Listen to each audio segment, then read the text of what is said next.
భారత సంతతికి చెందిన ఓ మహిళ దేశం కాని దేశం వెళ్ళింది.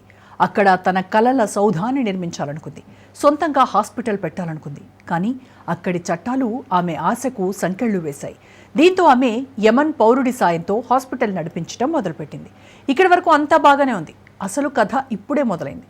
ఆసుపత్రి ప్రారంభం తర్వాత చేసిన సాయంతో నిమిష ప్రియాను ఇష్టానుసారం వాడుకున్నాడు మెహదీ. ఆమెను శారీరకంగా మానసికంగా హింసించాడు. ఆ బాధల నుంచి తిరిగి తన దేశానికి రావాలనుకుంది నిమిష. ఇందులో భాగంగానే మెహదీకి మత్తుమందిచ్చింది. డోస్ ఎక్కువ అవ్వడంతో అతను చనిపోయాడు. తాను చేసిన చిన్న తప్పు అసలుకే ఎసరు పెట్టింది.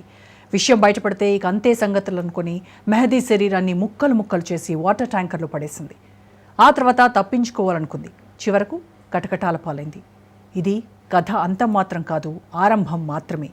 యెమెన్లో అసలేం జరిగింది? కేరళకు చెందిన నిమిషా ప్రియా. ఈ పేరు దేశవ్యాప్తంగా సంచలనంగా మారింది. ఈమె ఓ సాధారణ మధ్యతరగతి మహిళ.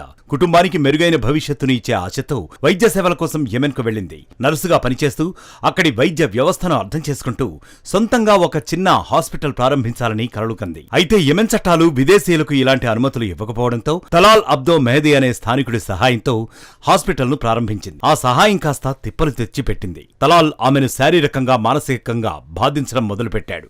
రోజూ హింసించేవాడు. అతని బాధల నుంచి బయటపడేందుకు నిమిష ఒకరోజు అతనికి మత్తుమందు ఇచ్చింది. అయితే అది వికటించి అతను చనిపోయాడు.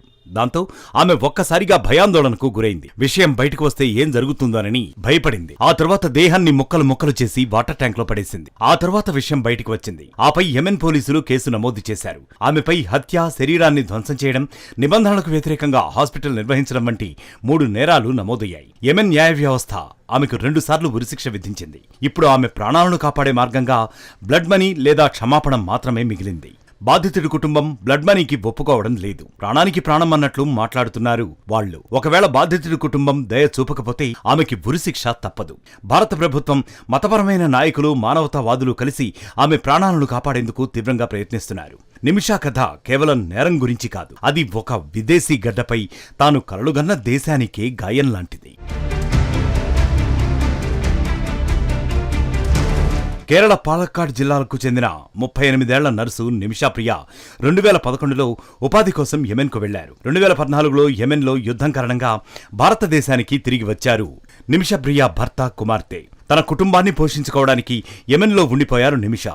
యెమెన్ చట్టం ప్రకారం విదేశీ వైద్య నిపుణులు అక్కడ క్లినిక్ను తెరవాలనుకుంటే యెమెన్ జాతీయుడితో భాగస్వామ్యం కుదుర్చుకోవాలి. దీంతో తలాల్ అబ్దో మెహదీతో వ్యాపారం ప్రారంభించిన నిమిషా ప్రియా తనను పెళ్లి చేసుకున్నట్లు తప్పుడు పత్రాలను సృష్టించి పాస్పోర్ట్ను నిలిపివేశాడని, ఆమెను సంవత్సరాల తరబడి శారీరకంగా వేధించాడని, ఆర్థిక దోపిడీకి పదే పదే బెదిరింపులకు గురిచేశాడని ఆరోపించారు. 2017లో తన పాస్పోర్ట్ను లాక్కుని యెమెన్ను విడిచి వెళ్లాలనే లక్ష్యంతో మెహదీని మత్తులో పడేయడానికి ప్రయత్నించింది నిమిషా. కానీ మత్తు మోతాదుకు మించిపోయి చనిపోయాడు Talal Abdo Mehdi. Talal Abdo Mehdi శరీరాన్ని ముక్కలు చేసి పారవేసినట్లు నిమిషా ఆరోపణలు ఎదుర్కొంటున్నారు. ఈ కేసులో ఆమెకు 3 సార్లు డెత్ సెంటెన్స్ ప్రకటించారు. అంటే ఒక్కొక్క దానికి ఆ వ్యక్తికి ఓవర్డోస్ కెమికల్స్ ఇవ్వడం ద్వారా శరీరాన్ని ముక్కలుగా చేయడం, శరీరాన్ని డంప్ చేయడం, తర్వాత ఎవిడెన్స్ క్లియర్ చేయడం, ఇలా 3 కేసుల్లో శిక్ష విధించింది న్యాయస్థానం. ఆ తర్వాత అప్పీల్ వేస్తే కోర్టు 1 శిక్ష తగ్గించింది. ఈ కేసులో 2020లో ప్రియకు 2 సార్లు మరణశిక్ష విధించింది యెమెన్ న్యాయస్థానం. ప్రియా మరణశిక్షను 2023లో హౌతీలా సుప్రీం జ్యుడిషియల్ కౌన్సిల్ సమర్థించింది.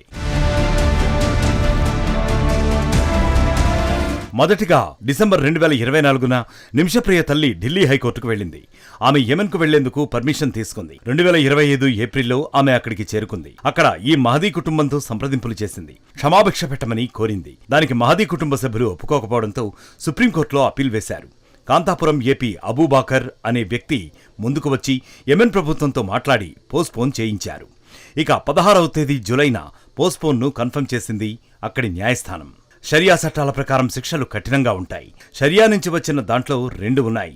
అవి కిసాస్, రెండోది దియా. కిసాస్ అంటే ఐ ఫర్ ఐ, అంటే మా వ్యక్తిని వీళ్లు చంపారు కాబట్టి వాళ్ళ వ్యక్తిని కూడా చంపాలి అన్నది. రెండవది దియా అంటే ఇంగ్లీష్లో బ్లడ్ మనీ అంటూ ఉంటారు.